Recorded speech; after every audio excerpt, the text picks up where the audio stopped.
Wala nang mas masakit pa sa malamig na katotohanang ang taong pinag-alayan mo ng buhay ay ang siya ring kukuha ng lahat sa'yo. Habang si Marisol ay nagtitiis sa gutom para sa kinabukasan ng kanilang mga anak, si Ricardo ay nalulunod sa karangyaan sa bisig ng ibang babae.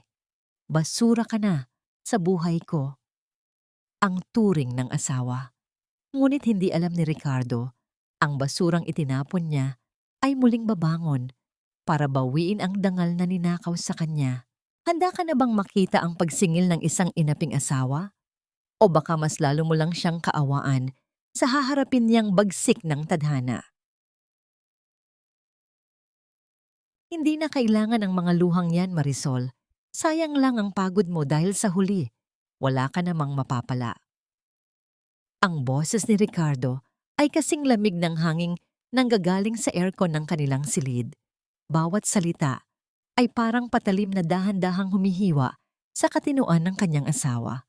Hindi man lang ito tumingin sa kanya. Abala ang mga daliri nito sa pag-aayos ng mamahaling kurbata sa harap ng salamin. Tila ba ang presensya ni Marisol sa likuran niya ay isa lamang mantsa sa pader na nais niyang burahin. Sa mga sandaling iyon, hawak ni Marisol ang isang mangkok ng mainit na tinola, ang paboritong ulam ni Ricardo na maingat niyang niluto sa loob ng 3 oras. Pinili niya ang pinakamagandang bahagi ng manok, tiniis ang hapdi ng usok at init ng kalan para lamang masiguradong may masarap na sasalubong sa asawa matapos ang sinasabi nitong pagod sa trabaho. Ngunit ang bango ng luya at sili ay biglang naging amoy ng pagkabulok sa kanyang pangamoy nang mahulog ang kanyang paningin sa cellphone ni Ricardo na naiwang bukas sa ibabaw ng kama. Isang mensahe ang nakapaskil sa screen, isang larawan ng isang marangyang kondo sa Makati at isang maikling pahayag na naging dahilan ng paghinto ng pintig ng kanyang puso. Salamat sa regalong ito, sweetheart. Hindi ko akalaing ibibigay mo talaga sa akin ang unit na ito. I love you. Ang pangalan ng nagpadala ay Vanessa. Kasabay nito, isang abiso mula sa bangko ang sumunod na lumabas. Nagpapakita na ang perang inilaan nila para sa operasyon ng kanilang bunsong anak at para sa matrikula ng panganay ay tuluyan ng naging zero. Naramdaman ni Marisol ang unti-unting pagmamanhid ng kanyang mga daliri. Ang mangkok na kanina ay maingat niyang tinitimbangan ay unti-unting dumulas sa kanyang nanginginig na palad. Hindi siya nakasigaw nang bumagsak ito sa sahig. Ang basag na seramika ay humalo sa sabaw na dahan-dahang kumalat sa kanyang paanan. Ngunit mas masakit ang pagbasag sa kanyang loob. Ang init ng sabaw na tumalsik sa kanyang balat ay hindi man lang niya naramdaman kumpara sa nanunuot na lamig sa kanyang dibdib. Para siyang isang estatwa na gumuho, walang tinig, walang lakas, tanging ang malalim at gumaralgal na paghinga ang maririnig sa loob ng silid. Ano ba, Marisol? Napaka-clumsy mo talaga kahit kailan. Bulyaw ni Ricardo habang mabilis na umiwas para hindi mabasa ang kanyang sapatos. Lumapit ito at sa halip na alamin kung napaso ang asawa, ay isang mapait na tingin ang ipinukol dito. Iyan na nga ba ang sinasabi ko? Pagod na ako sa pagtatrabaho sa labas. Pag-uwi ko, mukha mong laging malungkot at amoy bawang ang sasalubong sa akin. Tapos ngayon, magkakalat ka pa? Inangat ni Marisol ang kanyang nanginginig na mukha. Ang kanyang mga mata ay puno ng hindi maipaliwanag na pait habang nakatingin sa lalaking pinangakuan niyang mamahalin hanggang sa huling hininga. Ang pera natin, Ricardo, ang para sa mga bata. Bakit mo binigay sa kanya? Ang kanyang boses ay isang pabulong na pagsusumamo. Bawat pantig ay tila may kasamang dugo na nanggagaling sa kanyang sugatang puso. Isang mapang-uyam na tawa ang isinagot ni Ricardo habang dinudukot ang isang folder sa kanyang bag. Dahil karapat-dapat siya sa mga bagay na hindi mo na kayang ibigay sa akin. At kung talagang mahal mo ang mga bata, pipirmahan mo ito. Ibinagsak niya ang dokumento sa ibabaw ng mesa. Ito ang papel para sa paglilipat ng titulo ng lupain ng tatay mo. Kailangan ko ng puhunan para sa bago kong business. Huwag kang maging madamot, Marisol. Utang mo sa akin ang buhay na mayroon ka ngayon. Kung hindi dahil sa akin, baka naglalabada ka pa rin sa probinsya ninyo hanggang ngayon. Tila tumigil ang mundo ni Marisol sa narinig. Ang lupang yon, ang tanging alaala ng kanyang ama.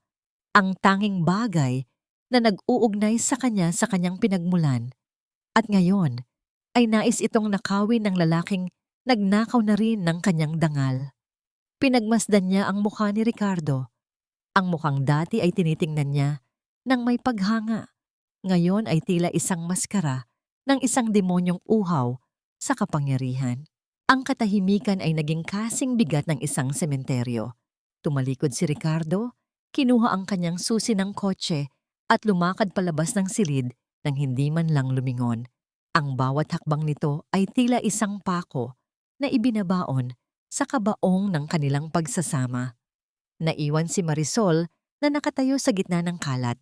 Ang kanyang mga paa ay nasa gitna ng basag na mangkok at tumitigas na sebo ng tinola. Sa lalim ng gabi, ang tanging naririnig ay ang mahinang ugong ng bentilador at ang sariling hikbi ni Marisol na pilit niyang ikinukulong sa kanyang lalamunan.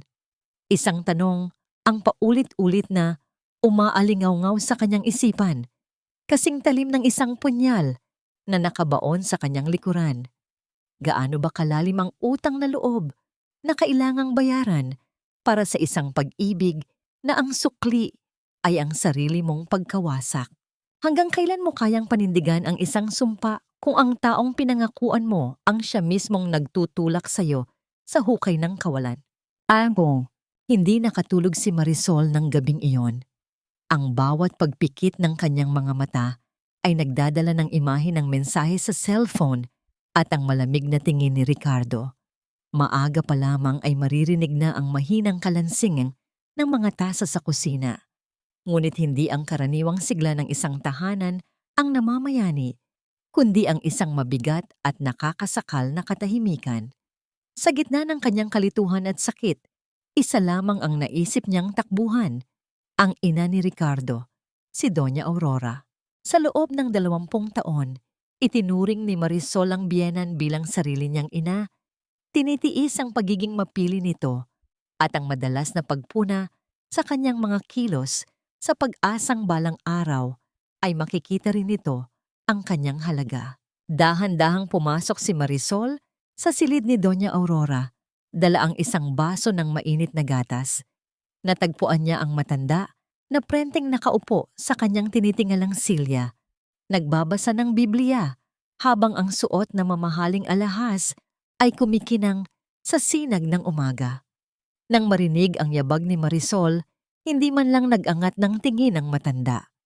Ang tunog ng paglapag ng baso sa lamesa ay tila naging hudyat ng pagsisimula ng isang bagong yugto ng kanyang kalbaryo. "Mama, kailangan ko po ng tulong ninyo," pabulong na panimula ni Marisol. Ang kanyang boses ay gumaralgal sa gitna ng namumuong luha. "Si Ricardo po. May iba siyang babae. Ninakaw niya ang pera ng mga bata para ipambili ng kondo sa Makati. Mama, parang awa ninyo na. Kausapin ninyo ang anak ninyo."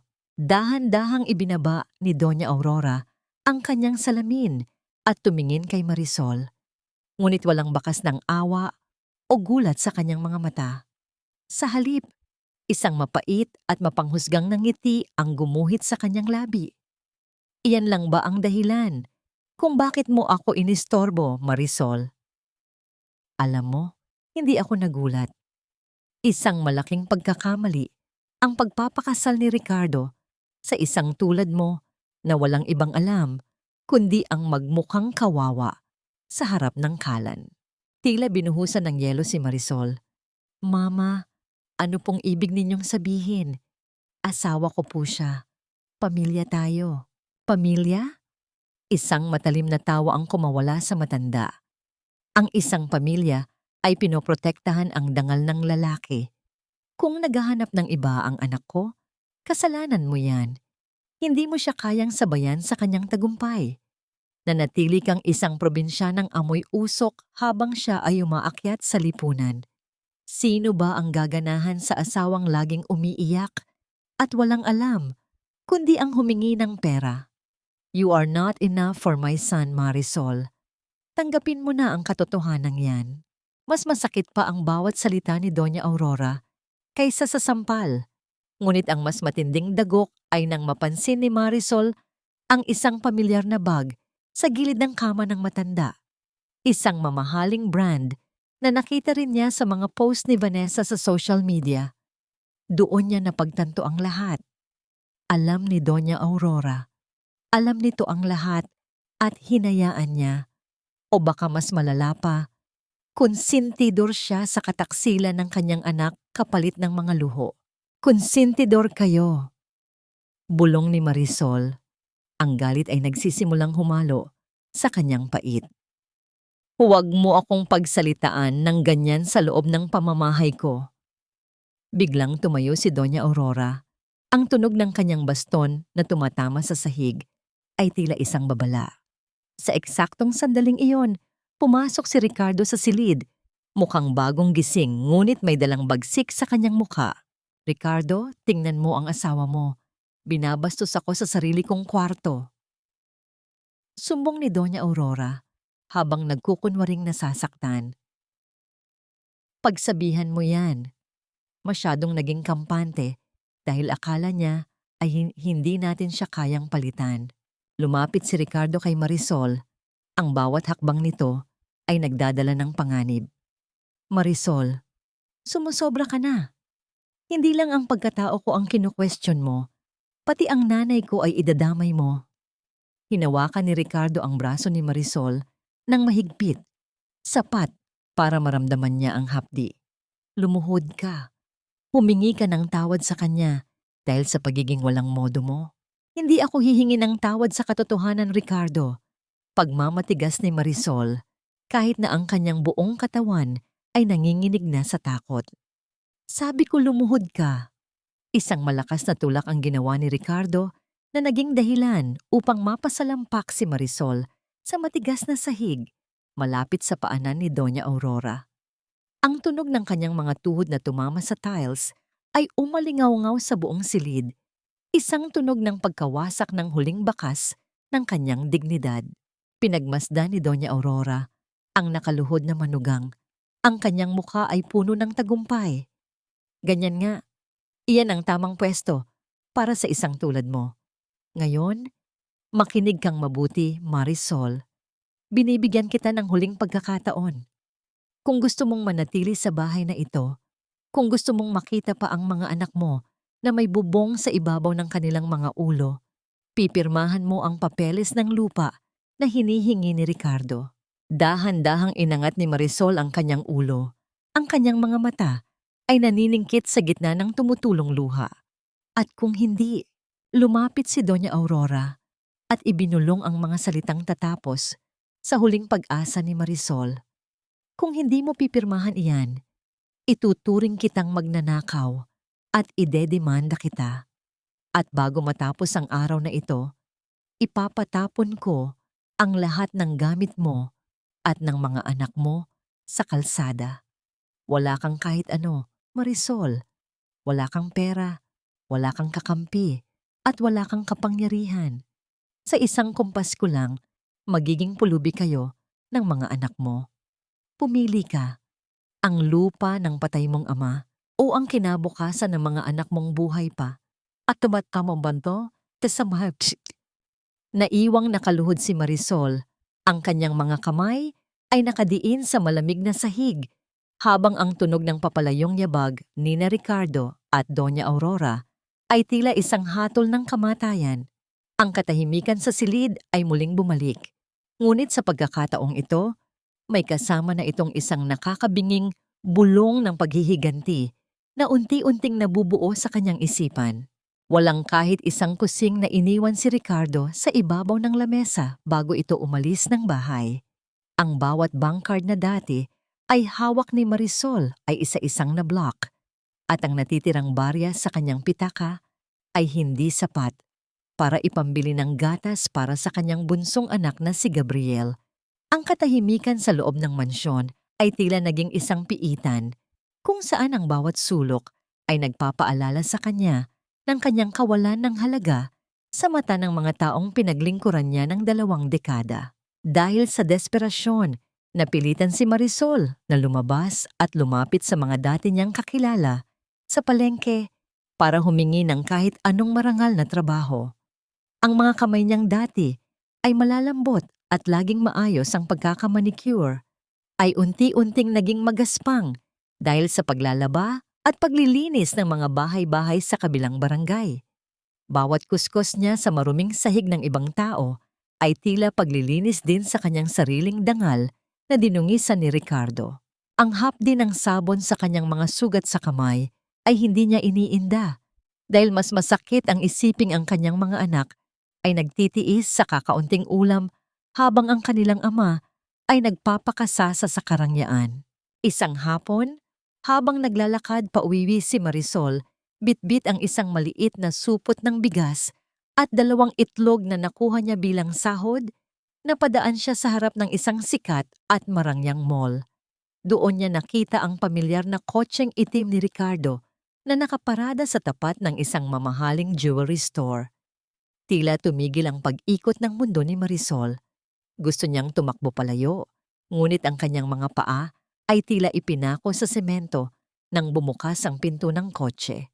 Lumabas si Ricardo, mukhang napakakisig sa kanyang suot na suit at maingat na inalalayan ang isang babaeng nakasuot ng pulang bestida na halos sumigaw sa sobrang kakinangan.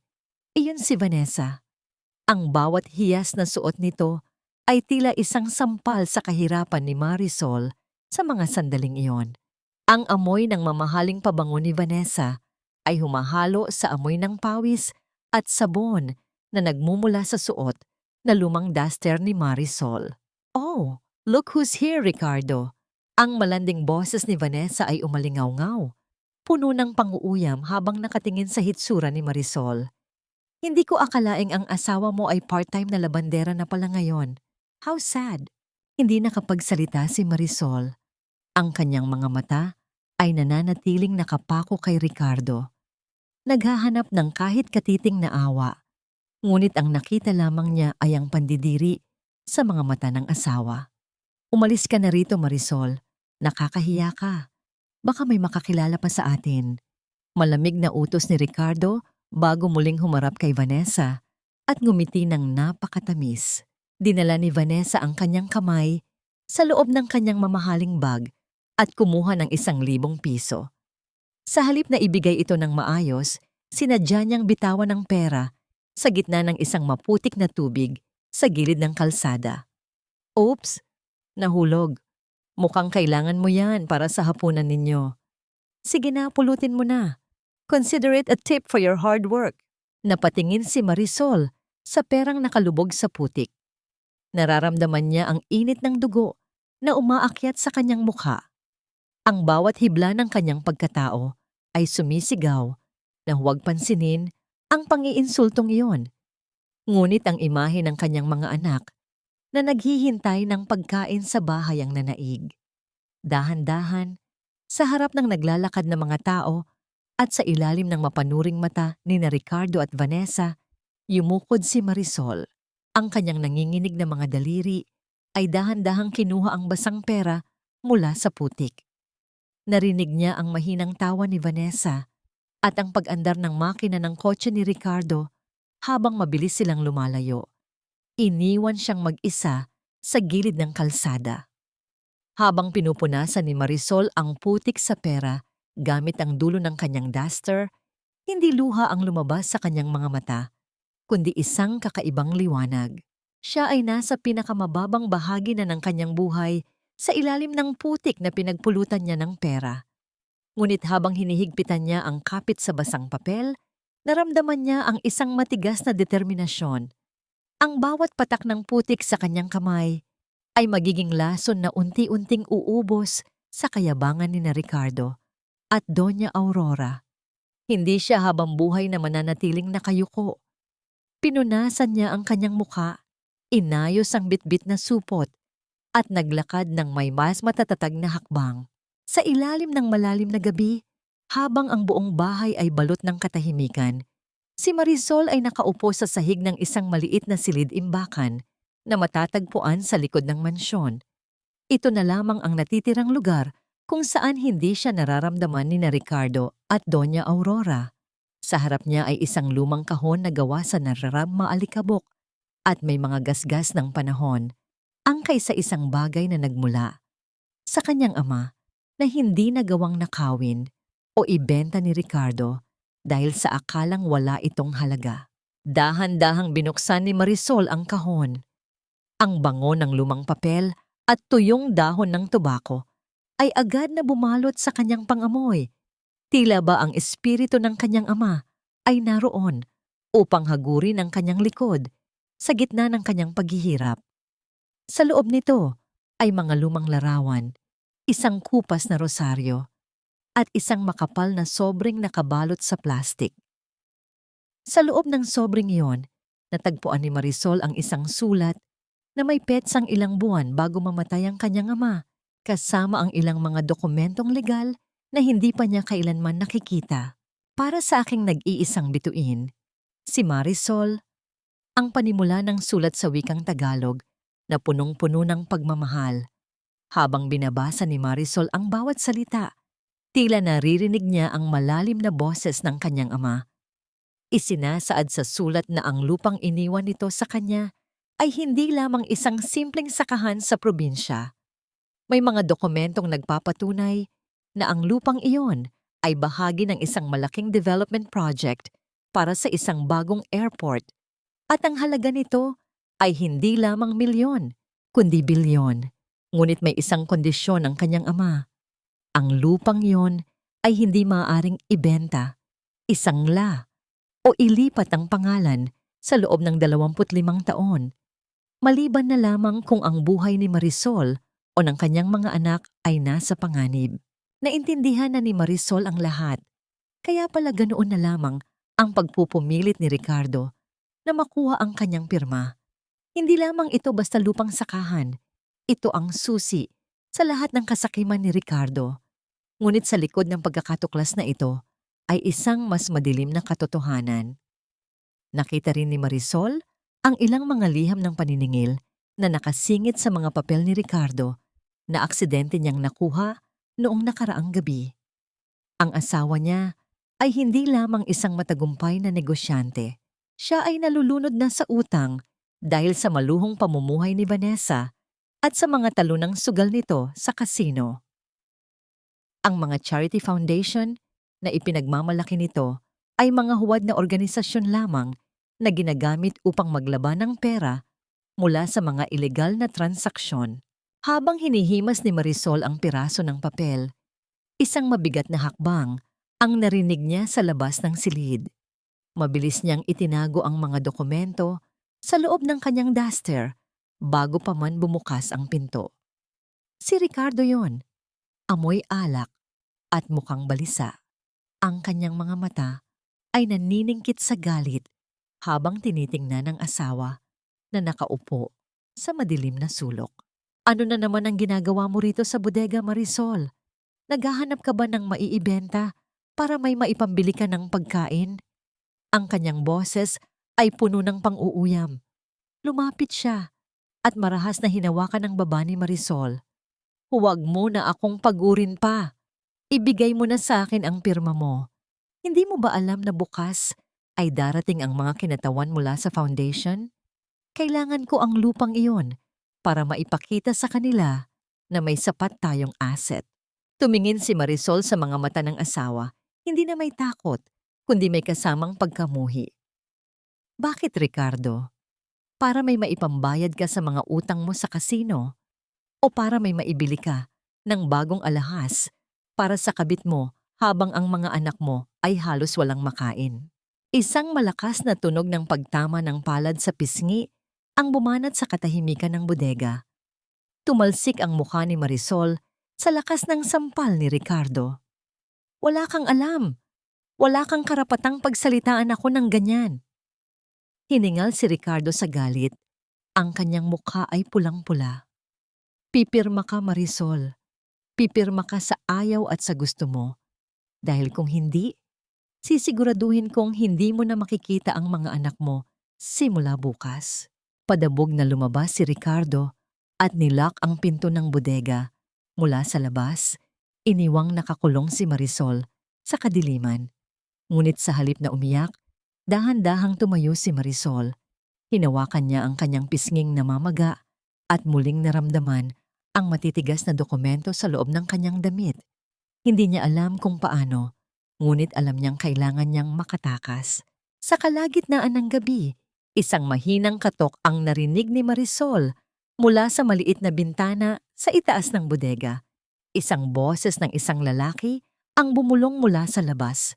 Isang boses na hindi pamilyar ngunit nagdadala ng kakaibang awtoridad at kapanatagan sa gitna ng unos. Marisol, huwag kang matakot. Ako si Attorney Antonio. Narito ako dahil sa huling habilin ng iyong ama. Alam ko ang lahat ng nangyayari sa loob ng bahay na ito at narito ako para ilabas ka. Nanlaki ang mga mata ni Marisol. Isang abogado? Bakit ngayon lang ito dumating? At paano nito nalaman ang kanyang kinaroroonan? Habang pinagmamasdan niya ang anino ng lalaki sa labas ng bintana, alam ni Marisol na ang gabing ito ay ang huling gabi na magiging biktima siya. Ngunit sa pagtitiwala sa isang taong hindi pa niya nakikita, ang tanong ay ito, si Attorney Antonio ba ay isang anghel na magliligtas sa kanya o isa lamang bagong bitag na inihanda ng tadhana para lalong durugin ang kanyang puso? Ang boses ni Attorney Antonio ay tila isang mahinahong himig na dumarating sa gitna ng isang madilim at masukal na kakahuyan. Sa kabila ng maliit at may rehas na bintana ng bodega, tanging ang mga mata lamang ng lalaki ang nakikita ni Marisol, mga matang hindi nagtataglay ng pananakot, kundi ng isang malalim na pag-unawa at respeto. Hindi alam ni Marisol kung bakit, ngunit sa unang pagkakataon, matapos ang maraming taon ng panuunupil, naramdaman niyang hindi siya mag-isa sa kanyang laban. Bakit ngayon lang kayo dumating? Ang tanong ni Marisol ay punong-puno ng pait. Ang kanyang boses ay halos isang bulong na lamang dahil sa pagod at gutom. Ang kanyang mga daliri ay mahigpit na nakakapit sa malamig na rehas. Tila ba ito ang tanging bagay na pumipigil sa kanya upang tuluyang gumuho? Matagal na akong nagmamasid, Marisol. Ang utos ng iyong ama ay simple. Tulungan kang tumayo sa sarili mong mga paa, hindi ang bitbitin ka. Dahan-dahang inabot ni Antonio ang isang maliit na panyo sa pagitan ng mga rehas. Punasan mo ang iyong mga luha. Ang mga anak ni Don Severino ay hindi yumuyuko sa harap ng mga magnanakaw. He knew, Marisol. Alam ng papa mo kung anong klaseng tao si Ricardo. Kaya bago siya mawala, gumawa siya ng paraan para protektahan ka. Habang pinupunasan ni Marisol ang kanyang pisnging namamaga, naramdaman niya ang init ng pag-asa na unti-unting dumaraloy sa kanyang mga ugat. Ipinaliwanag ni Antonio na ang lahat ng paghihirap na dinanas ni Marisol, ang pagkawala ng pera, ang pagtrato sa kanya bilang labandera, at ang pananakit ni Ricardo ay bahagi ng dokumentasyong gagamitin nila laban sa asawa nito. Bawat pasong tinamo niya, bawat luhang pumatak sa sahig ng mansyong yon, ay naging ebidensya na tahimik na kinokolekta ng abogado. Hindi kita ilalabas dito ng sapilitan, Marisol. I want you to walk out of that door with your head held high. Dagdag ni Antonio, ang kanyang boses ay puno ng determinasyon. But for now, kailangan mong maging matatag. Look at this. Ipinakita ni Antonio ang isang lumang litrato ni Marisol nung bata pa siya, kalong ng kanyang ama, sa ilalim ng puno ng mangga sa kanilang probinsya. He believed in you. He called you his bituin because you are meant to shine, not to be hidden in a dark room. Ang namagitan sa kanila, nang dahan-dahang idiniin ni Antonio ang kanyang palad sa labas ng rehas, katapat ng palad ni Marisol na nasa loob. Kahit may harang na bakal, naramdaman ni Marisol ang kuryente ng suporta at ang pangako ng proteksyon. Ito ang unang pagkakataon na naramdaman niyang muling kinilala ang kanyang pagkatao, hindi bilang isang asawang alipin, kundi bilang isang babaeng may dangal. Ngunit ang saglit na kapayapaan ay nabasag nang marinig ang marahas na tunog ng pagbukas ng pinto ng mansyon mula sa malayo. Ang tunog ng mabibigat na hakbang ni Ricardo na papalapit sa bodega ay tila isang babala ng paparating na bagyo. Mabilis na umatras si Antonio sa dilim. Ang kanyang anino ay unti-unting naglaho sa ilalim ng mga puno ng mangga sa bakuran. Maging handa ka, Marisol. Magkikita tayong muli sa harap ng batas. Ang huling bulong ni Antonio bago tuluyang tumahimik ang paligid. Bumukas ang pinto ng bodega ng may malakas na kalabog. Pumasok si Ricardo na may dalang isang basong tubig at ang dokumento ng lupa. Ang kanyang mukha ay mas malamig pa kaysa noong nakaraang gabi. Tila ba may bago siyang plano na mas matindi kaysa sa pisikal na pananakit. Sino ang kausap mo rito, Marisol? Huwag mong sabihing kinakausap mo na ang mga daga sa sobrang desperasyon. Lumapit si Ricardo at itinapon ang tubig sa sahig, malapit sa paanan ni Marisol. May nakita akong anino sa labas. Kung akala mo ay may magliligtas sa iyo, nagkakamali ka. Walang sino man ang makakapasok sa pamamahay ko nang hindi ko nalalaman. Nanatiling tahimik si Marisol. Ang kanyang mga mata ay nakatuon sa basang semento. Ngunit sa loob niya ay may isang apoy na nagsisimulang magliyab. Napansin ni Ricardo ang kakaibang katahimikan ng asawa at ang paraan ng paghinga nito na tila hindi na natatakot. Yumukod siya at hinawakan ang buhok ni Marisol para pilitin itong tumingin sa kanya. Anong itinatago mo, Marisol? Napansin ni Ricardo ang isang maliit na piraso ng puting tela, ang panyo ni Antonio, na bahagyang nakasilip sa bulsa ng duster ni Marisol. Ang kanyang mga mata ay nanlaki sa galit at suspisya. Saan galing ito? Hindi ito sa akin, at hindi ito sa bahay na ito.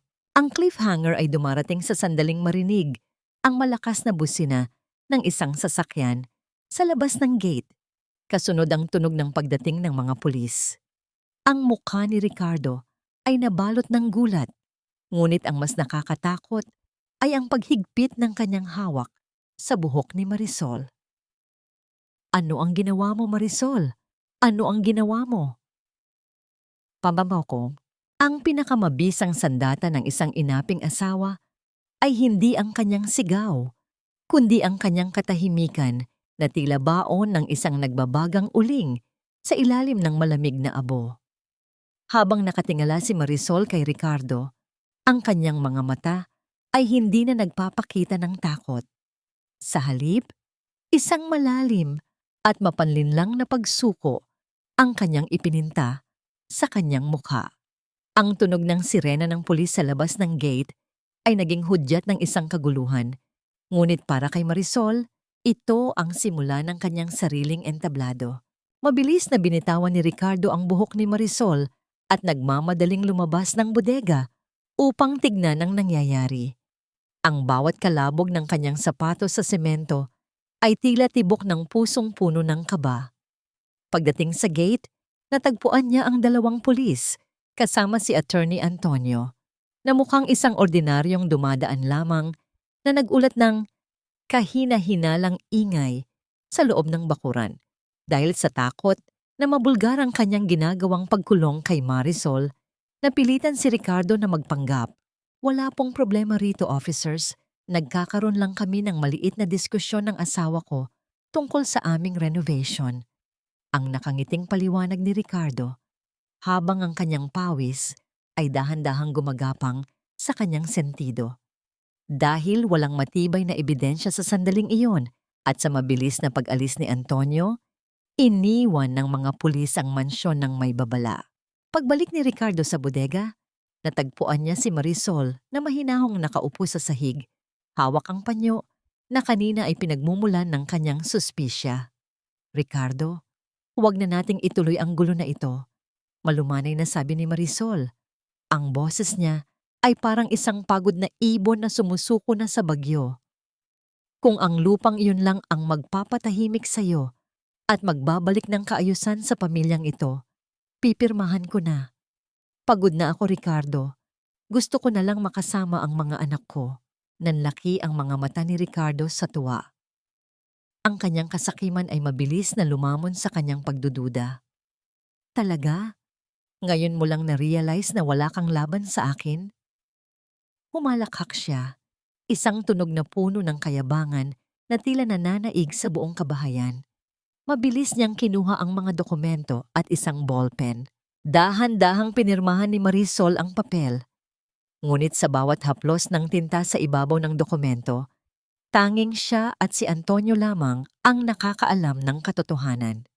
Ang papel na ibinigay sa kanya ni Antonio sa pamamagitan ng rehas ay isang eksaktong kopya ng orihinal, ngunit may mga maliliit na pagkakaiba sa mga legal na termino na magpapawalang bisa rito sa harap ng korte.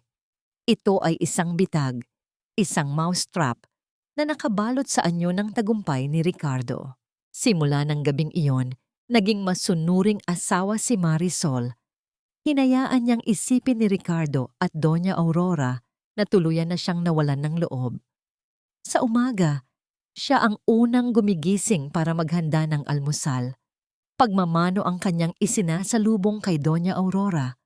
Kahit na ang pakiramdam ng balat ng matanda sa kanyang noo ay tila lason na nais niyang isuka. Habang ang mag-ina ay abala sa pagpaplano kung paano gagastusin ang perang aasahan mula sa lupa. Si Marisol naman ay tila isang anino na gumagala sa loob ng mansyon.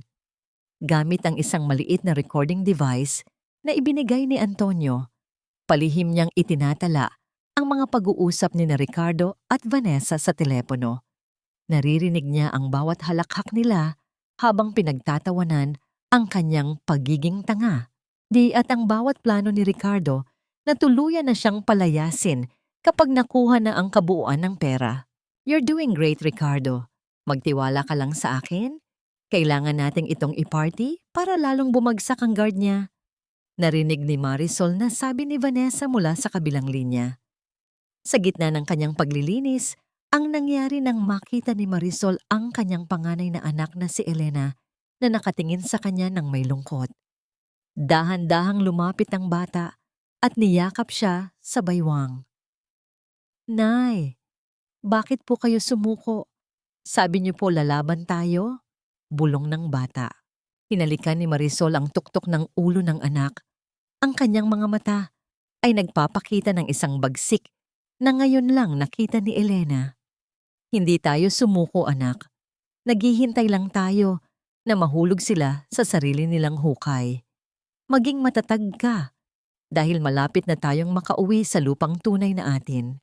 Ang cliffhanger ay dumarating ng ipahayag ni Ricardo sa buong pamilya, kabilang ang mga katulong na magkakaroon ng isang malaking pagtitipon sa susunod na linggo.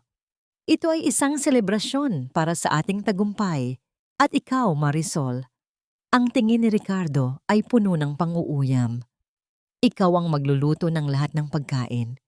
Gusto kong makita ng mga bisita ko kung gaano kakahusay magsilbi sa akin habang ipinapakilala ko ang bago kung katuwang sa negosyo. Hindi alam ni Ricardo na ang party na kanyang inihahanda para sa kanyang sariling karangalan ay ang siya ring magiging entablado ng kanyang pinakamasakit na pagbagsak. Ngunit bago yon, isang hindi inaasahang sulat ang dumating para kay Marisol mula sa isang estranghero na may lamang litrato ni Vanessa na may kasamang ibang lalaki. Sino ang nagpadala nito? At paano nito babaguhin ang plano ni Marisol? Ang ganda naman pala ng bahay na ito, Ricardo, pero masyadong maraming alikabok kasing dumi ng taong nag-aalaga rito. Ang boses ni Vanessa ay tila isang matalim na kuko na kumakalos sa makinis na pader ng mansyon habang kampante siyang naglalakad sa sala. Dala ang amoy ng kanyang mamahaling pabango na tila sumasakal sa hininga ni Marisol. Hindi ito ang unang pagkakataon na nakita ni Marisol ang kabit ng kanyang asawa. Ngunit ito ang unang pagkakataon na pumasok ang babae sa kanyang teritoryo nang may pahintulot ni Ricardo at Doña Aurora. Nakatayo si Marisol sa may pintuan ng kusina, suot ang kanyang luma at kupas na apron. Sa halip na sumigaw o sumugod, nanatili siyang tahimik, ang kanyang mga kamay ay mahigpit na nakahawak sa tray ng tsaa. Ito ang utos ni Attorney Antonio. Huwag kang magpadala sa galit, Marisol. Ang galit ay para sa mga taong walang plano. Ang katahimikan ay para sa mga taong sigurado sa kanilang panalo. Dahan-dahang lumapit si Marisol sa gitna ng sala kung saan prenteng nakaupo si Vanessa sa paboritong silya ni Marisol. Doon din ay naroon si Doña Aurora na mukhang nasisiyahan sa presensya ng mas bata at mas mayamang bersyon ng kanyang manugang. Oh, narito na pala ang ating tagapagsilbi, ang pang-uuyam ni Doña Aurora habang humihigop ng tsa. Vanessa, hiya, pasensya ka na sa itsura ni Marisol. Sadyang hindi lang talaga siya marunong mag-ayos. It's okay, tita. Sanay naman akong makakita ng mga ganitong uri ng tao. Sagot ni Vanessa habang nakatingin ng direkta sa mga mata ni Marisol. By the way, Marisol, narinig ko na pinirmahan mo na ang papeles ng lupa. Good choice. At least, may pambayad na si Ricardo sa lahat ng utang niya. At syempre, may pambili na rin siya ng bagong singsing para sa akin. Don't worry, kapag umalis ka na rito bukas, baka bigyan pa kita ng recommendation para maging katulong sa kumpanya ni Ricardo. Ang nangyari ng dahan-dahang ilapag ni Marisol ang tasa ng tsaa sa harap ni Vanessa. Hindi nanginig ang kanyang kamay. Sa halip, tumingin siya kay Vanessa nang may isang pait na ngiti na tila nanggagaling sa kailaliman ng kanyang kaluluwa. Ang tsaa ay masarap kapag mainit pa, Vanessa. Pero kapag masyadong maraming asukal, nakakaumay. Parang pag-ibig. Kapag masyadong mabilis makuha, madali ring mapanis. Nanliit ang mga mata ni Vanessa. Anong ibig mong sabihin? Wala naman. Mahinahong sagot ni Marisol habang inaayos ang dulo ng kanyang apron. Iniisip ko lang kung alam na ba ni Ricardo ang tungkol sa lalaking kasama mo sa litrato nung nakaraang linggo sa Tagaytay? Yung lalaking hindi mukhang kasing tanda ni Ricardo, pero mukhang mas marami ring pera? Biglang nabitawan ni Vanessa ang kanyang kutsara na lumikha ng isang matunog na tunog sa ibabaw ng porselanang plato. Ang kanyang mukha na kanina ay punong-puno ng kayabangan ay biglang namutla. Kasunod, ang isang mabilis na pag-akyat ng galit. Anong pinagsasabi mo? You're making stories. Ricardo, tingnan mo ang asawa mo. Kung ano-anong imbento ang sinasabi. Ngunit wala si Ricardo sa silid. Si Doña Aurora naman ay nagsimula ng magduda. Ang kanyang mga mata ay palipat-lipat sa dalawang babae. Nawala ang kontrol ni Vanessa. Tumayo siya at marahas na itinulak ang tray ng tsaa na naging dahilan upang tumalsik ang mainit na likido sa damit ni Marisol at sa sahig. Magnanakaw ka ng atensyon. Akala mo ba maniniwala sila sa'yo? Isang basura na katulad mo. Doon na lumabas mula sa anino ng hagdanan si Gabriel, ang bunsong anak ni Marisol. Ang kanyang maliliit na kamao ay nakakuyom at ang kanyang mga mata ay puno ng luha ng galit at pait. Nakita niya ang lahat, ang paghamak, ang pagtatapon ng tsaa, at ang kawalang hiyaan ng babaeng nasa harap ng kanyang ina. Huwag mong saktan ang nanay ko! Ang sigaw ng bata ay umalingaw-ngaw sa buong mansyon. Kasing talim ng isang kidlat na tumatama sa tuyong lupa. Tumakbo si Gabriel at hinarangan si Marisol. Ang kanyang maliit na katawan ay nanginginig sa harap ni Vanessa. Masama kang tao. Umalis ka rito. Hindi ka namin kailangan. Napatigil si Vanessa. Hindi dahil sa takot sa bata, kundi dahil sa pagpasok ni Ricardo sa eksaktong sandaling iyon.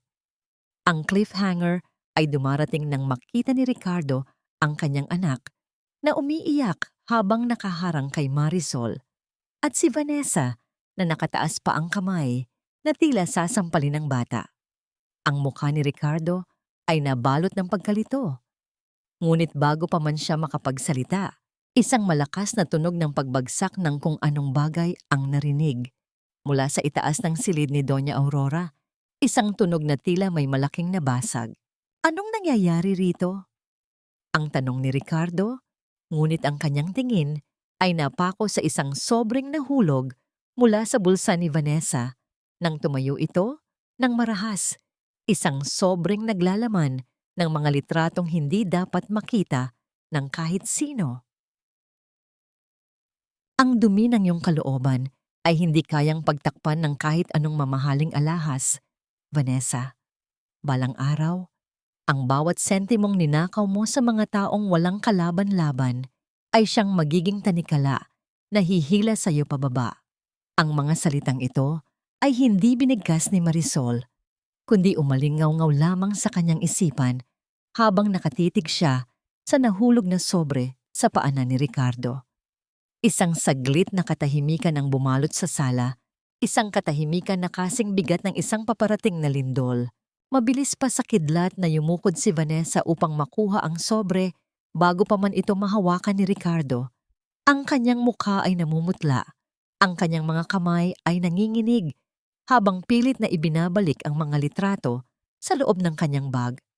Wala ito, Ricardo. Mga lumang resibo lang ito para sa gagawing party. Ang mabilis na palusot ni Vanessa, ang boses niya ay tumaas ng isang nota, isang senyales ng matinding kaba. Tumingin si Ricardo sa kanyang anak na si Gabriel na hanggang ngayon ay nakaharang pa rin sa kanyang ina. Sa halip na yakapin ng bata o alamin ang dahilan ng pag-iyak nito, isang matalim na tingin ang ibinigay niya kay Marisol. Dalhin mo ang bata sa taas, Marisol. Huwag mong lasunin ang isipan niya ng mga drama mo. Nakikita mo ba? Pati si Vanessa ay nai-stress sa'yo. Ang boses ni Ricardo ay puno ng gaslighting. Tila ba ang lahat ng gulo ay kasalanan ng asawa na naroon lamang upang pagsilbihan sila? Tumalima si Marisol nang walang imik. Inakay niya si Gabriel paakyat, ngunit sa bawat hakbang niya sa hagdan, ang kanyang pandinig ay nananatiling matalas. Narinig niya ang mahinang pag-aaway ni Ricardo at Vanessa sa ibaba. Ang mga bulong tungkol sa paglilipat ng pondo at ang tungkol sa charity foundation na ipinagmamalaki ni Ricardo sa publiko. Doon nalaman ni Marisol ang kailangan niyang gawin. Hindi sapat na malaman niyang may kabit ang asawa. Kailangan niyang wasakin ang pundasyon ng kasinungalingang nagpapatakbo sa buhay ni Ricardo. Kinabukasan, sa ilalim ng pagkakataon na kailangang mag-ayos ng mga dokumento para sa gaganaping selebrasyon, pumasok si Marisol sa opisina ni Ricardo sa loob ng mansyon. Gamit ang susi na palihim niyang nakuha mula sa bulsa ng pantalon ni Ricardo. Noong nakaraang gabi, binuksan niya ang isang itim na filing cabinet na laging nakakubli sa likod ng malaking bookshelf.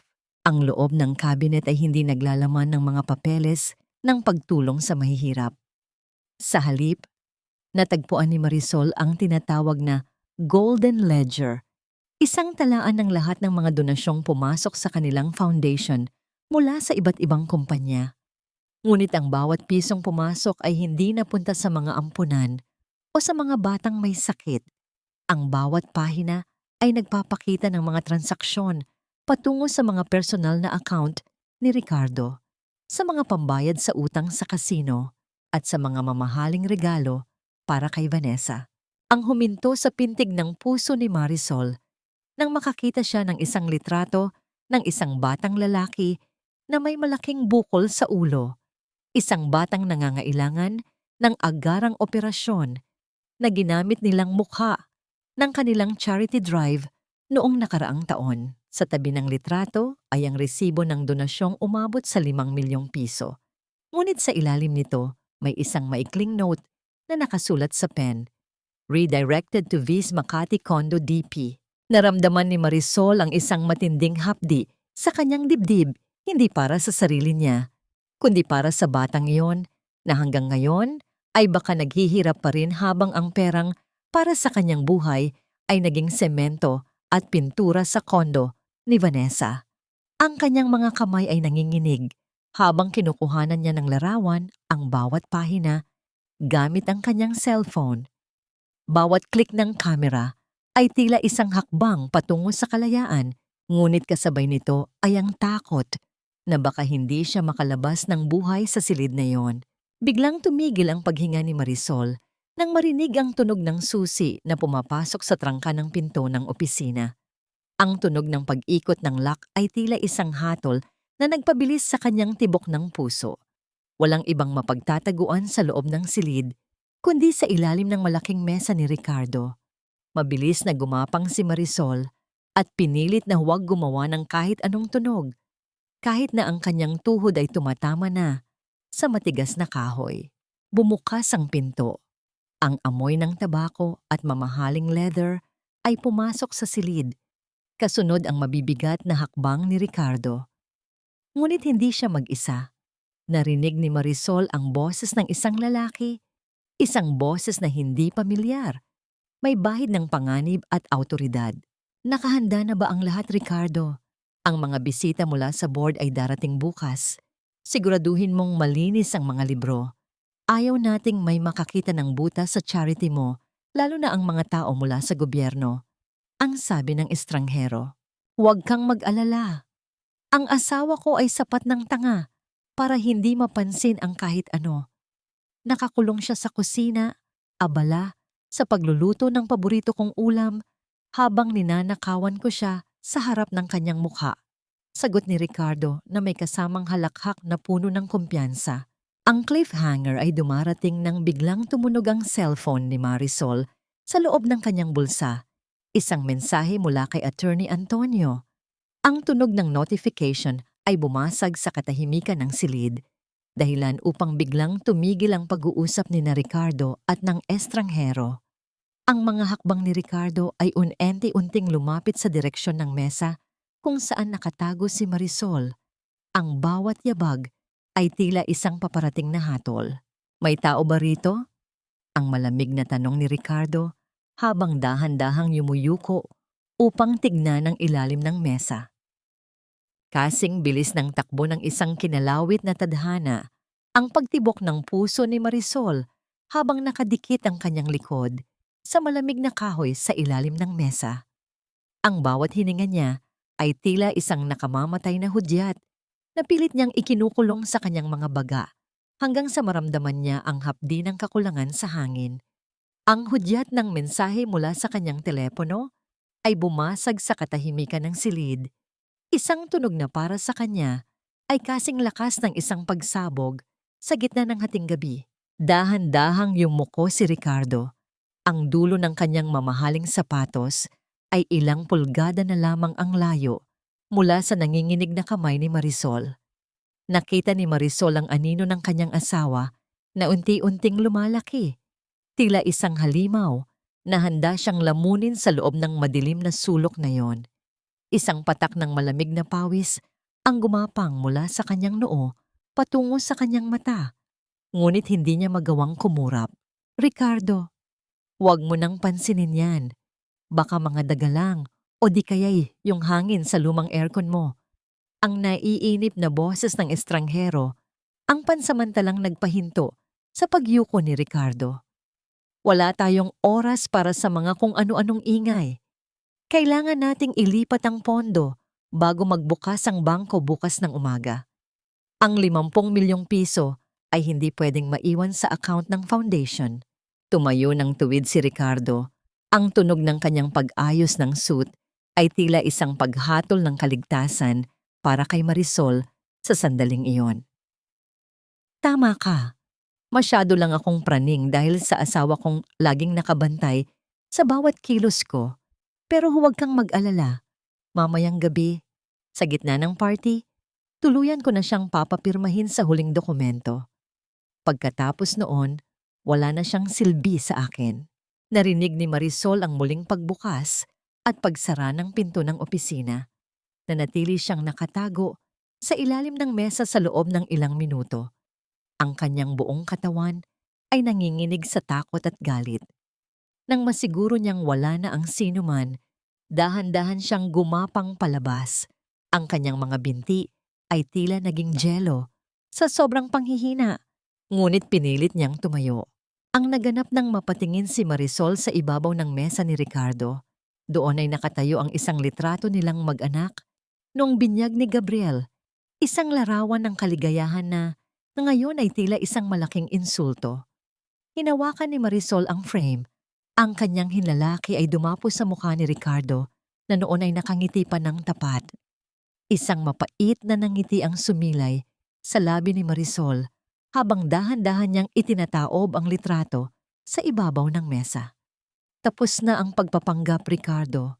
Kung kailangan kong maging apoy para tupukin ang impyernong ginawa mo, gagawin ko.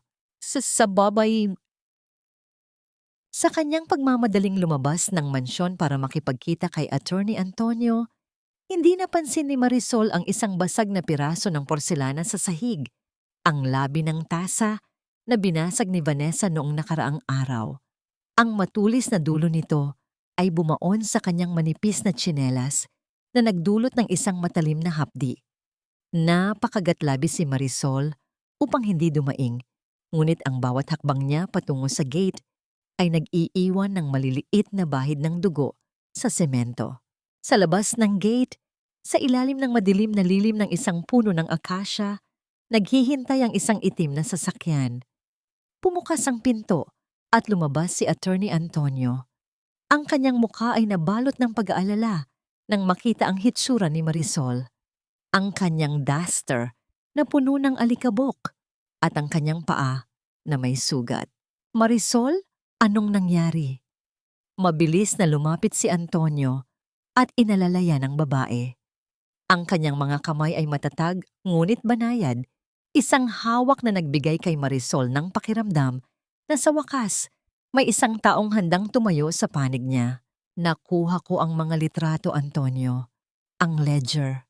Ang lahat ng ebidensya ng pagnanakaw nila sa mga bata. Ang nanghihinang sagot ni Marisol habang isinasandal ang kanyang ulo sa balikat ng abogado. Sa sandaling iyon, ang init ng katawan ni Antonio at ang amoy ng malinis na sabon ay tila isang gamot na humahaplos sa kanyang pagod na kaluluwa.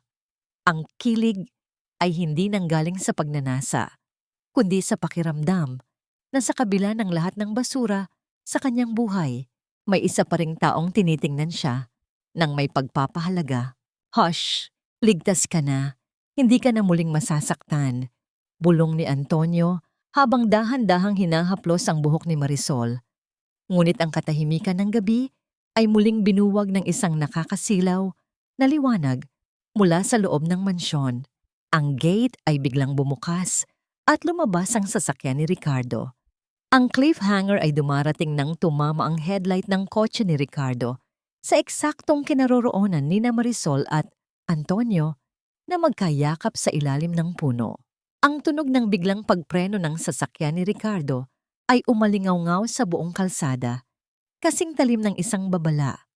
Lumabas si Ricardo mula sa kotse, ang kanyang mukha ay puno ng hindi maipaliwanag na puot nang makita ang kanyang asawa sa bisig ng ibang lalaki. Marisol, kaya pala matapang ka na dahil may kinakasama ka na ring lalaki.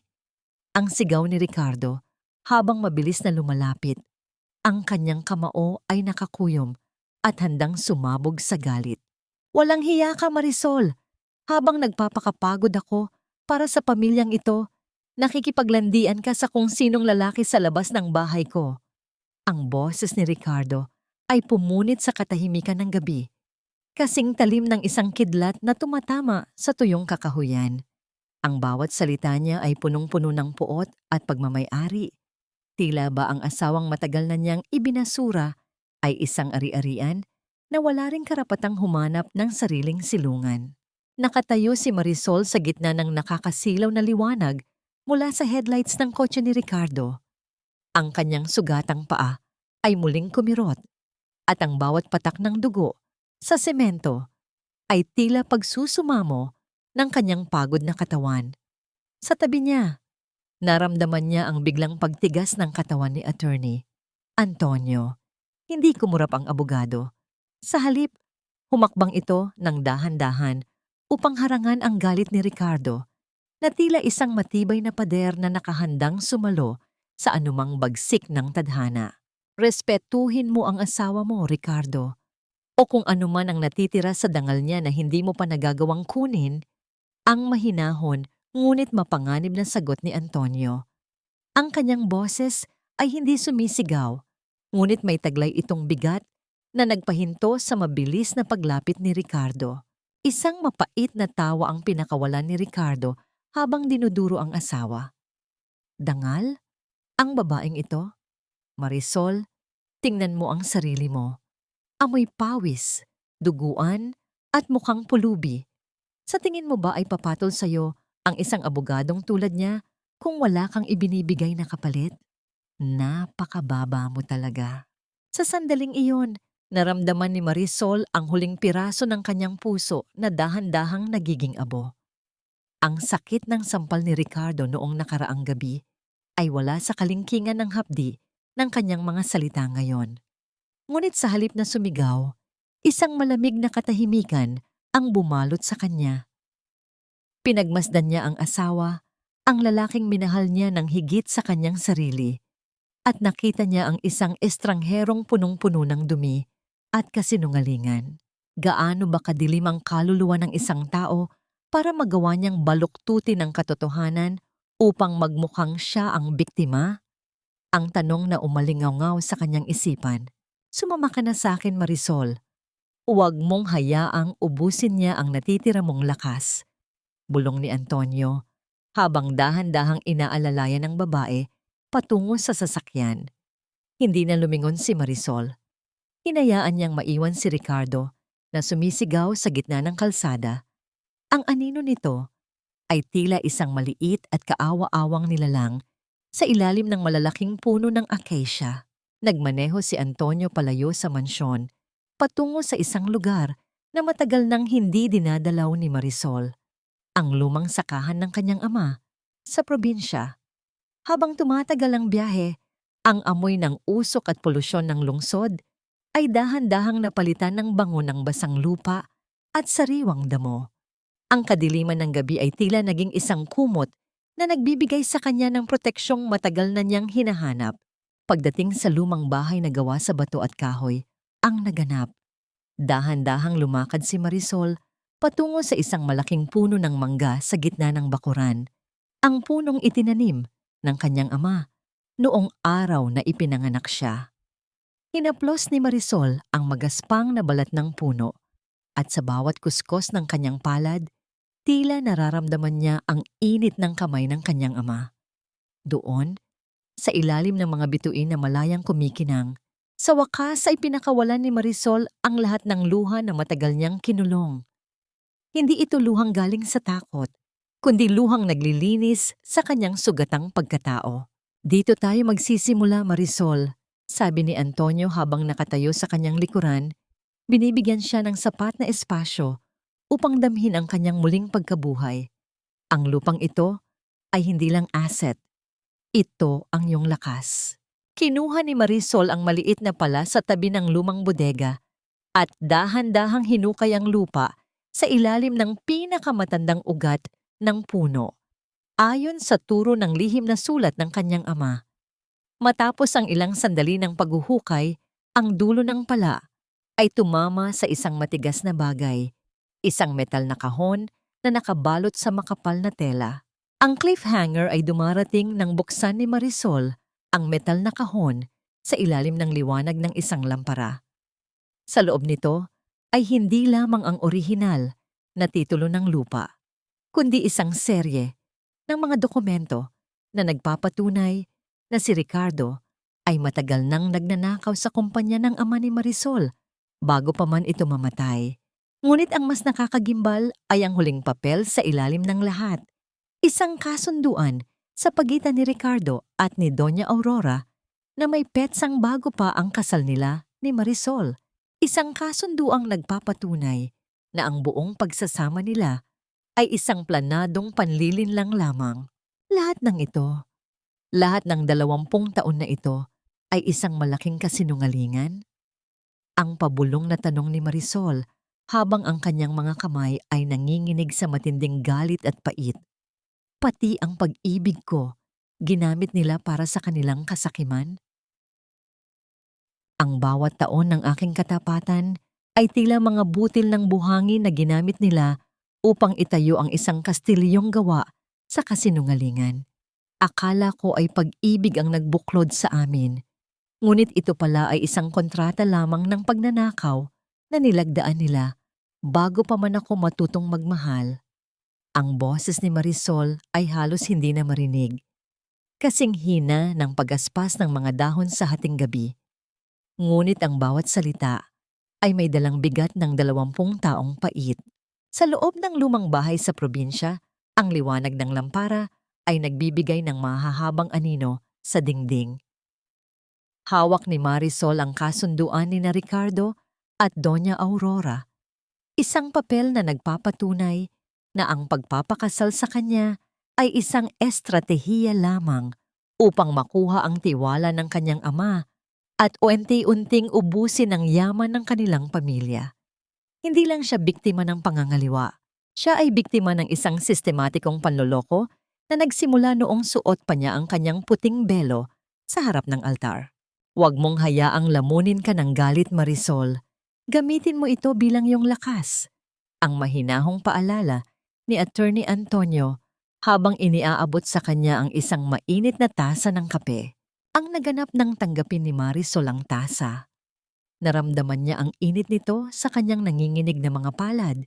Isang simpleng init na ipinagkait sa kanya sa loob ng malamig na mansyon ni Ricardo. Tumingin siya kay Antonio at sa unang pagkakataon, ang kanyang mga mata ay hindi na naghahanap ng awa. May isang matalim na liwanag doon, isang apoy na handang tupukin ang anumang dumi na humarang sa kanyang landas. Hindi ko sila bibigyan ng pagkakataong makapaghanda, Antonio. Gusto kong maramdaman nila ang unti-unting pagguho ng kanilang mundo, gaya ng ginawa nila sa akin. Ang sabi ni Marisol bago dahan-dahang kinuha ang kanyang lumang cellphone. Gamit ang tulong ni Antonio, nagsimulang magpadala si Marisol ng mga hindi kilalang mensahe sa telepono ni Ricardo. Ang unang mensahe ay isang malabong litrato ng dokumentong nahanap niya sa ilalim ng puno. Kasunod, ang isang maikling pahayag. Ang mga lihim na ibinaon sa lupa ay laging humahanap ng paraan upang muling sumulpot sa ibabaw. Samantala, sa loob ng mansyon sa lungsod, ang katahimikan ay binalot ng matinding tensyon. Si Ricardo ay hindi mapakali, pabalik-balik ang kanyang paglakad sa sala habang hawak ang kanyang telepono. Ang bawat tunog ng notification ay tila isang kumpas ng kamatayan na nagpapabilis sa kanyang tibok ng puso. Hindi niya alam kung sino ang nagpapadala ng mga mensahe, ngunit ang bawat dokumentong natatanggap niya ay isang bahagi ng kanyang madilim na nakaraan na akala niya ay tuluyan na niyang nabaon. Ano ba ang nangyayari sa iyo, Ricardo? Kanina ka pa parang praning. Ang sigaw ni Vanessa habang pababa ng hagdan, bit-bit ang kanyang mga bagong biling gamit. Kailangan nating maghanda para sa party bukas, pero mukha kang nakakita ng multo. Tumahimik ka, Vanessa. May nakakaalam. May nakakaalam ng tungkol sa kasunduan namin ni Mama. Ang pabulong na sagot ni Ricardo. Ang kanyang boses ay puno ng takot. Doon nagsimulang mabasag ang relasyon ni na Ricardo at Vanessa. Si Vanessa, na ang tanging katapatan ay sa pera, ay agad na nakaramdam ng panganib. Ang kanyang mga mata ay nanliit habang pinagmamasdan ang nagkakandaugagang si Ricardo. Ang pag-ibig na dati ay puno ng tamis at luho ay biglang naging isang mapait na kompetisyon para sa kaligtasan. Kung babagsak ka, Ricardo, huwag mo akong idadamay. Wala akong kinalaman sa mga ginawa ninyo ng nanay mo nung una. Ang malamig na sabi ni Vanessa bago tumalikod at pumasok sa kanyang silid upang mag-empake. Ang kanyang survival instinct ay mas matimbang kaysa sa anumang pangakong binitawan niya sa asawa ni Marisol. Ang cliffhanger ay dumarating ng hating gabing iyon habang pilit na tinatawagan ni Ricardo ang kanyang ina na si Doña Aurora. Ngunit sa halip na ang boses ng kanyang ina ang sumagot, isang estrangherong boses ang narinig niya sa kabilang linya. Isang boses na may dalang balitang magpapabagsak sa kanyang huling pag-asa. Mr. Ricardo, ang nanay ninyo ay kasalukuyang nasa ospital. Nakita siyang walang malay sa kanyang silid at may isang sulat na nakadikit sa kanyang kamay na para sa inyo. Ang tunog ng teleponong bumagsak sa sahig ay umalingaw-ngaw sa buong sala, kasabay ng pagkidlat sa labas na tila nagbabadya ng isang katapusan na wala nang balikan. Hindi mo ba alam, Ricardo? Ang mga bituin ay lalong nagniningning kapag ang langit ay pinakamadilim. Ang tinig ni Marisol sa kanyang isipan ay kasing tatag ng isang pundasyong hindi kayang buwagin ng kahit anong bagyo. Habang nakatayo siya sa harap ng malaking salamin sa isang hotel suite na inihanda ni Attorney Antonio, pinagmasdan niya ang babaeng nasa harap niya. Hindi na ito ang Marisol na amoy bawang at may mga sugat sa kamay. Ang suot niyang itim na gown na gawa sa seda ay yumayakap sa kanyang katawan ng may dignidad at ang kwintas na esmeralda, ang huling alahas na itinago ng kanyang ama para sa gabing ito ay kumikinang sa kanyang leeg gaya ng isang simbolo ng kapangyarihan. Samantala, sa loob ng malaking ballroom ng hotel, ang bango ng mamahaling alak at ang tunog ng banayad na musika mula sa isang string quartet ay pumupuno sa hangin. Ang mga elite ng lipunan, mga politiko at mga negosyante ay nagtitipon para sa taunang selebrasyon ng Angat Buhay Foundation ni Ricardo. Ngunit sa likod ng mga ngiti at marangyang kasuotan, si Ricardo ay tila isang hayop na nakakulong sa isang sulok. Ang balita tungkol sa stroke ng kanyang ina at ang sulat na naiwan nito na ngayon ay nasa bulsa ng kanyang suit at hindi pa niya magawang basahin, ay nagpapabigat sa kanyang bawat hininga. Ngumiti ka naman, Ricardo. Ang daming kamera. Baka mahalata nilang balisa ka. Ang pabulong na paalala ni Vanessa habang mahigpit na nakakapit sa braso ni Ricardo. Suot ni Vanessa ang isang pulang gown na halos wala nang itinatago. Ngunit ang kanyang mga mata ay palipat-lipat sa paligid, naghahanap ng anumang senyales ng panganib. Ang takot ay tila isang malamig na anino na sumusunod sa kanila sa gitna ng maliwanag na ballroom. Ang bumasag sa kumpiyansa ng lahat nang biglang bumukas ang malaking pinto sa dulo ng hall. Tumigil ang musika at ang bawat ulo ay lumingon patungo sa pintuan. Isang matalim na liwanag mula sa mga kamera ng media ang sumabog nang pumasok si Marisol kasama si Attorney Antonio.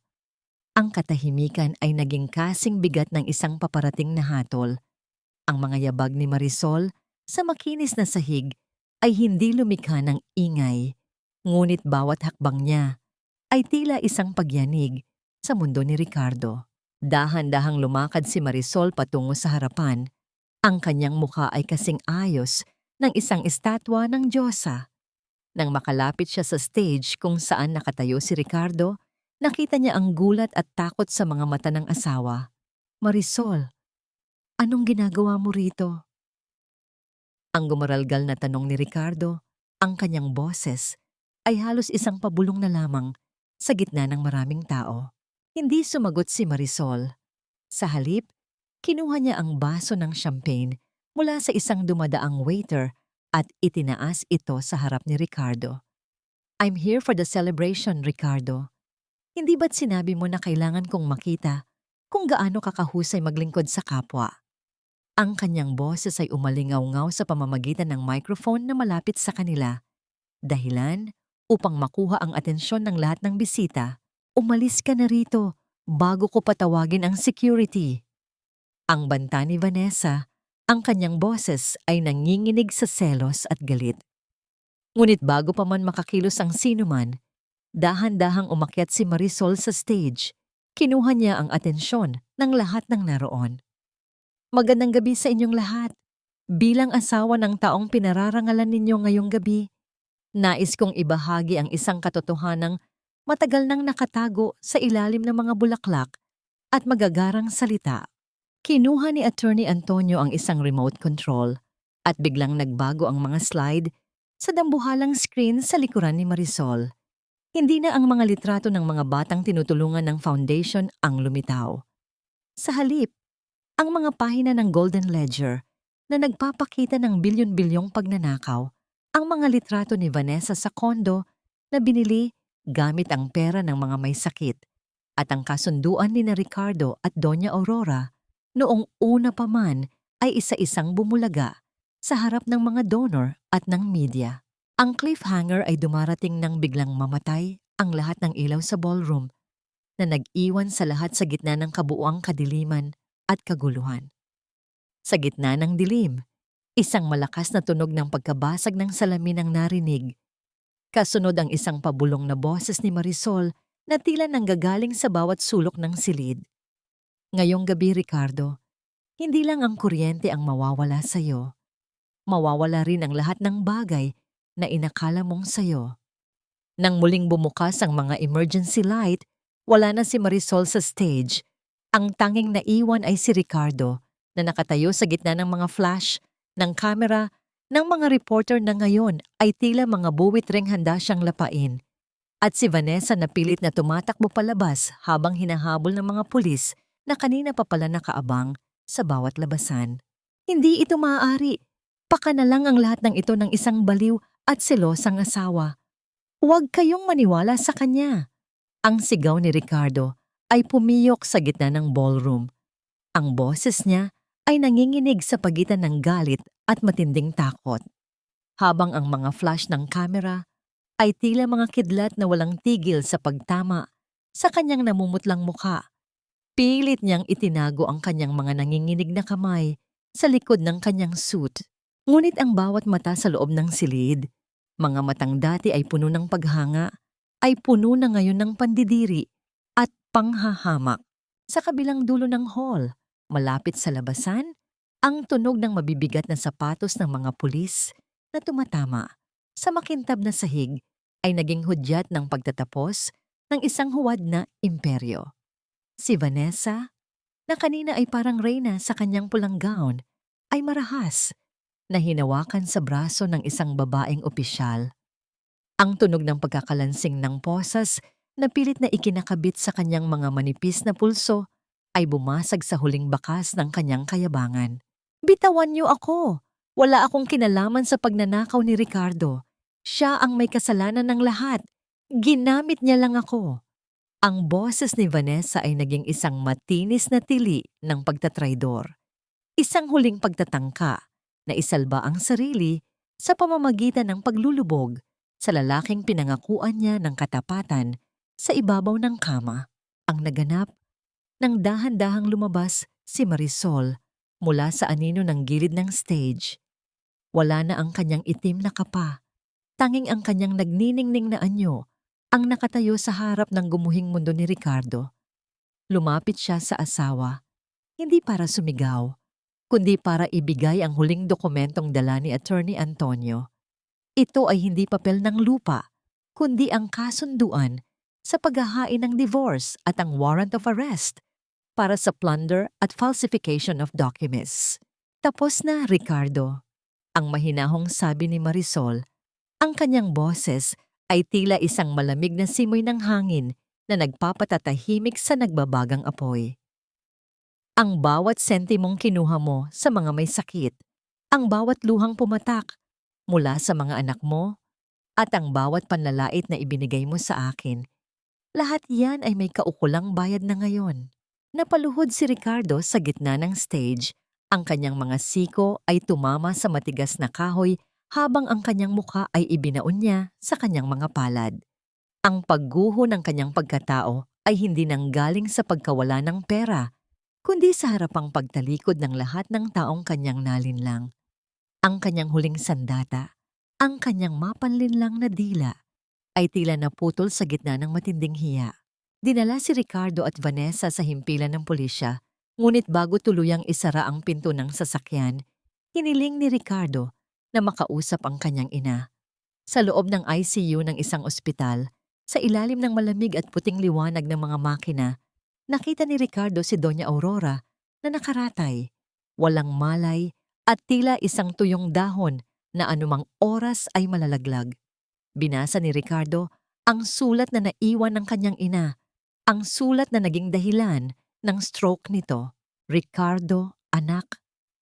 Ang panimula ng sulat sa nanginginig na sulat kamay. Patawarin mo ako. Akala ko ay ginagawa ko ang tama para sa ating pamilya.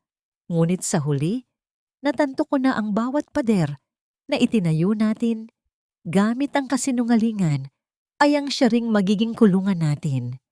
Takot ako, anak. Takot akong mamatay na ang huling mukhang makikita ko ay ang galit na mukha ng taong pinakatapat sa atin, si Marisol. Ang pagsisisi ay dumating ng huli na ang lahat. Habang hinihila ng mga pulis si Ricardo palabas ng ospital, ang tunog ng pag-iyak ng isang lalaking nawalan ng lahat ay umalingaw-ngaw sa pasilyo. Hindi ito ang yak ng isang biktima, kundi ang yak ng isang mandaraya na napagtantong wala na siyang matatakbuhan. Ang cliffhanger ay dumarating nang bumalik si Marisol sa kanilang dating mansyon upang kunin ang kanyang mga anak. Ngunit sa pagbukas niya ng pinto ng silid ng mga bata, natagpuan niya ang kanyang panganay na si Elena na nakatayo sa gitna ng gulo, hawak ang isang liham na iniwan ni Ricardo sa ilalim ng unan ng bata bago ang party. Ang mga mata ng bata ay puno ng isang matinding takot na tila may malaking panganib na hindi pa tapos. Nay, totoo ba ang nakasulat dito? Ang tanong ni Elena. Ang boses ay nanginginig habang itinuturo ang isang pangalan sa sulat. Isang pangalang hindi kailanman binanggit ni Ricardo, isang tao mula sa nakaraan na ngayon lang lilitaw upang bawiin ang lahat. Ang katahimikan ay hindi laging nangangahulugan ng kapayapaan. Madalas, ito ay ang malalim na paghinga ng isang kaluluwang kakatapos lang makipagdigma sa gitna ng nagngangalit na bagyo. Habang hawak ni Marisol ang nanginginig na kamay ni Elena, binasa niya ang pangalang nakasulat sa lihim na sulat ni Ricardo. Julian. Ito ang pangalan ng taong pinagkakautangan ni Ricardo ng malaking halaga sa sugal. Ang taong binalak niyang gamitin upang takutin si Marisol kung sakaling mabigo ang lahat ng kanyang plano. Ngunit sa tulong ni Attorney Antonio, nalaman ni Marisol na ang panganib ay isa na lamang hungkag na banta. Si Julian ay kasama na ring nadakip sa operasyon ng mga pulis dahil sa koneksyon nito sa illegal na transaksyon ng foundation. Ang takot na nakita ni Marisol sa mga mata ng kanyang anak ay dahan-dahang napalitan ng isang mahigpit na yakap. Doon, sa gitna ng sala ng kanilang mansyon, na unti-unti nang nililinis mula sa mga alaala ng kataksilan, naramdaman ni Marisol ang unang tibok ng tunay na kalayaan. Makalipas ang ilang linggo, nagpasya si Marisol na bisitahin si Ricardo sa loob ng piitan. Hindi siya pumunta roon upang manumbat o upang makita ang paghihirap ng asawa. Pumunta siya dahil alam niyang ang huling hakbang ng kanyang paggaling ay ang harapin ang anino ng kanyang nakaraan nang wala nang nararamdamang takot o galit. Ang pasilyo patungo sa visiting area ay mabaho, amoy luma at kulob na hangin, at ang tunog ng mabibigat na rehas na bakal na nagtatama ay tila isang malungkot na musika ng mga buhay na nasayang. Nang maupo si Marisol sa tapat ng salamin, nakita niya ang isang lalaking hindi na niya kilala. Si Ricardo ay mukhang matanda ng 10 taon. Ang kanyang buhok ay gulo-gulo. Ang kanyang balat ay maputla. At ang kanyang mga mata, na dati ay puno ng kayabangan, ay wala ng ibang laman, kundi kawalan. Bakit ka narito, Marisol? Para pagtawanan ako? Para ipakita na nanalo ka? Ang boses ni Ricardo ay paos, gumaralgal, at tila nanggagaling sa ilalim ng lupa. Isang mahinahong tingin ang isinagot ni Marisol. Narito ako dahil nais ko nang matulog ng mahimbing, Ricardo. Hindi ako narito para sa iyo kundi para sa sarili ko. Pinapatawad na kita, hindi dahil karapat-dapat ka, kundi dahil ayaw ko nang bitbitin ang bigat ng galit mo sa puso ko.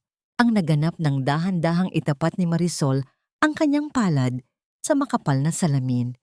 Hindi ito tanda ng pagmamahal, kundi tanda ng pagpapakawala. Ang bawat sampal mo Ang bawat kasinungalingan niyo ni Mama, ibinabalik ko na sa inyo. Mula sa araw na ito, malaya na ako sa iyo, Ricardo. Ang Marisol na sinaktan mo ay wala na.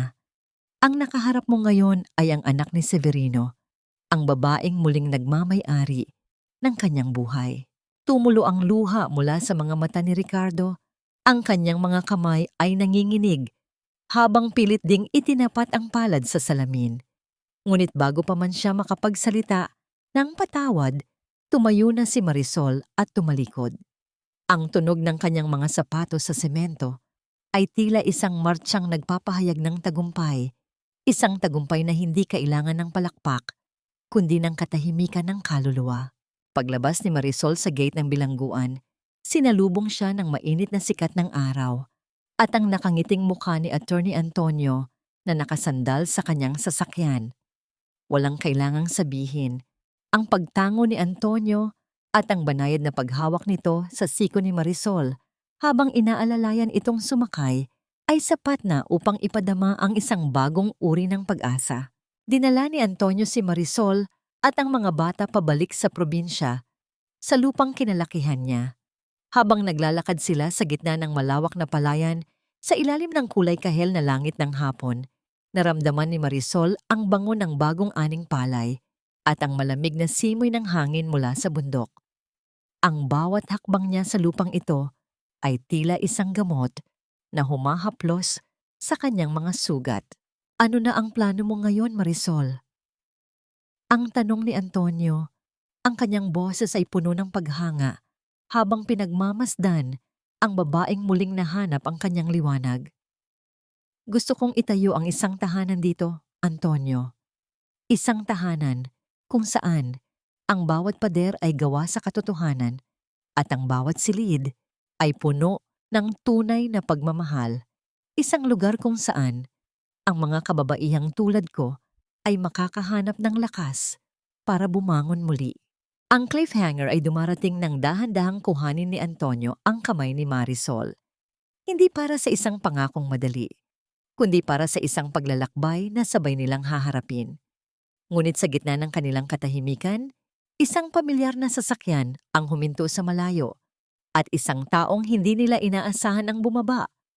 Isang taong may dalang balita tungkol sa huling testamento ni Doña Aurora bago ito tuluyang pumanaw. Ang bawat pagtatapos ay isa lamang nakatagong panimula, isang dahan-dahang pagpikit ng mga mata upang muling magising sa isang umagang hindi nabalot ng takot. Ang huling testamento ni Doña Aurora na dinala ng isang matandang katiwala sa gitna ng kanilang payapang hapon sa probinsya ay hindi naglalaman ng mga hiyas o ginto. Sa halip, ito ay isang pag-amin na nagpabago sa lahat ng alaala ni Marisol. Isinaad ng matanda sa kanyang huling sulat na ang kwento ng utang na loob na laging ibinabato ni Ricardo kay Marisol ay isang malaking kasinungalingan. Ang totoo, ang ama ni Marisol na si Don Severino ang siyang nagligtas sa pamilya ni Ricardo mula sa pagkakalubog sa utang noong unang panahon.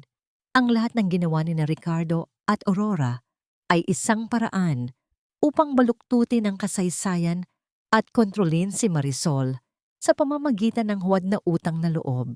Nang mabasa ni Marisol ang katotohanan ito, hindi siya nakaramdam ng galit. Isang malalim na buntong hininga ang kumawala sa kanyang dibdib. Tila ba ang huling tanikala na nakagapos sa kanyang pagkatao ay tuluyan ng nalaglag. Ang katotohanan ay nagbigay sa kanya ng huling piraso ng kapayapaan na kanyang hinahanap. Hindi na siya ang asawang kailangang magbayad para sa isang kasalanang hindi niya ginawa. Siya ang anak ng isang mabuting tao at ang kanyang dugo ay nananalaytay ng may dangal. Isang taon ang mabilis na lumipas.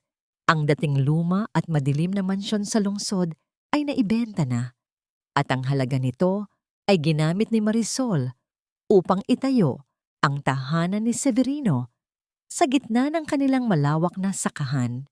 Ito ay isang sanctuary para sa mga kababaihang nakaranas ng pang-aabuso at panlilinlang. Isang lugar kung saan tinuturuan silang mahanap muli ang kanilang sariling tinig.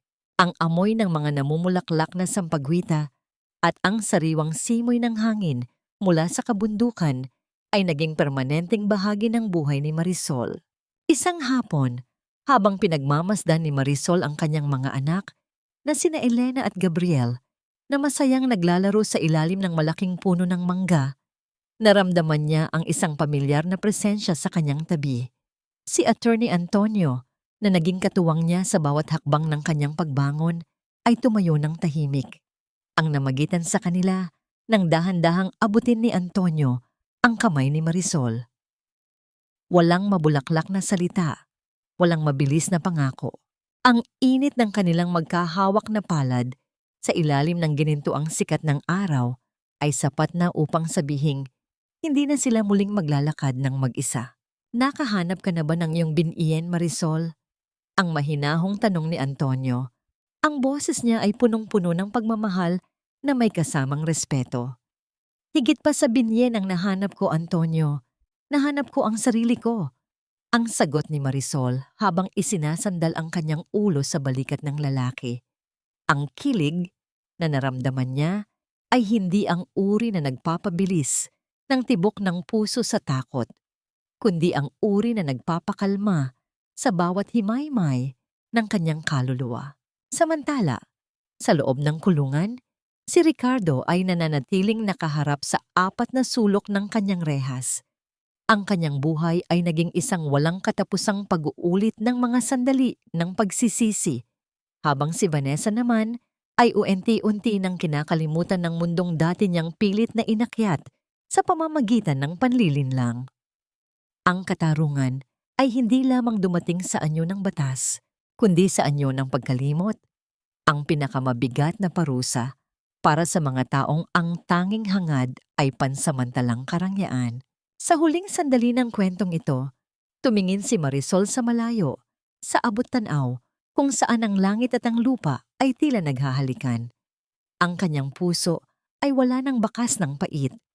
Pinatawad na niya ang nakaraan, hindi dahil naging mabuti ito sa kanya, kundi dahil mas mahalaga ang kanyang kasalukuyan.